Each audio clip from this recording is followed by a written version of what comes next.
Hi guys, thanks for tuning into another episode of Mike Reviews It All. Let's get right into this. Trump warns North Korea today of fire and fury as nuke threat worsens.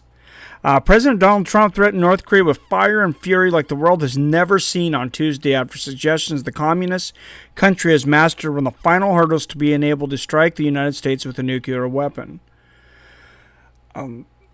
Sounds very Truman-esque, with fire and fury. Are we at atomic bomb point here? And where does Trump go from here?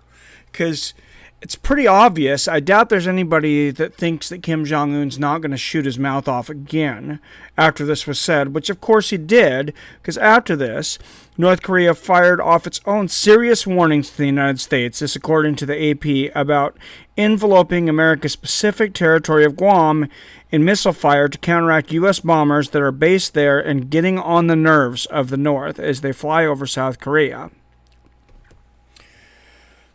So there's a couple different ways to look at this. This guy's obviously been a pain in our butt for a long time. He makes a lot of threats. He's supposedly close to nuclear weapons. I don't know how we know that supposedly he has these, he's miniaturized them, they said, put them on ballistic missiles. I mean, have we infiltrated his internal group? If we care that much, why have we not assassinated him? Send that sniper over there from Canada that broke the world record and sniping a guy from 2 miles away. There's a guy that wrote a book on North Korea here recently. I can't think of his name at the moment. But he has a philosophy, and I don't think it's all that far-fetched, that if you took Kim Jongun out and his top 4 generals, that the people would submit basically to whoever came in control.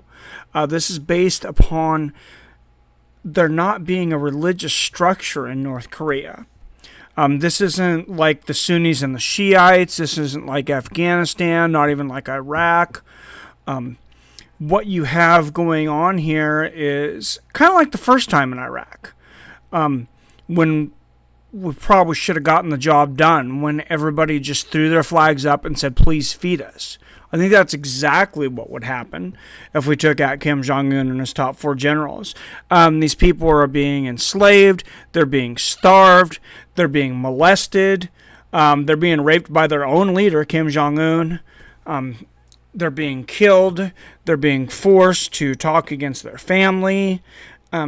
They are not happy people. They are not free. And there are very, very, very few things that anybody besides Kim Jong-un has to be happy about in South Korea.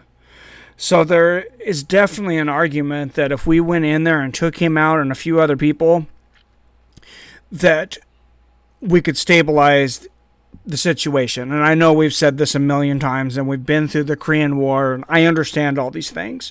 And I'm not smart enough to know all the levels to this thing. And in the general public, we just don't have enough information to make that kind of decision. But that's my outside perspective, that maybe possibly this is a possibility. Something a lot of people forget, though, the United States doesn't seem to attack a whole lot of poor countries. So from the outside, you're like, well, these people are starving. They don't have anything. It's North Korea, right? I mean, they have nothing. Except for Kim Jong-un. Try reading an article in the Business Insider from June 29th from Chris Weller. Look this up. North Korea is sitting on a stockpile of minerals worth trillions. Embedded deep beneath the country's mountainous zones are some 200 varieties of minerals, including gold, iron, copper, zinc, magnesium, limestone, tungsten, and graphite, courts report. Some of the stockpiles are among the largest in the world. In North Korea, a tiny and cash-strapped nation, frequently uses them to bring in additional revenue, no matter the laws against it. The total value of these minerals lies somewhere between $6 trillion and $10 trillion.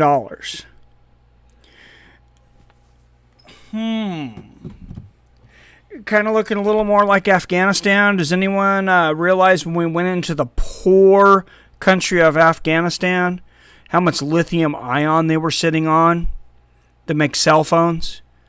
North Korea has more of these materials than per square mile than anywhere in the world, possibly than everywhere else in the world put together. $6 to $10 trillion worth.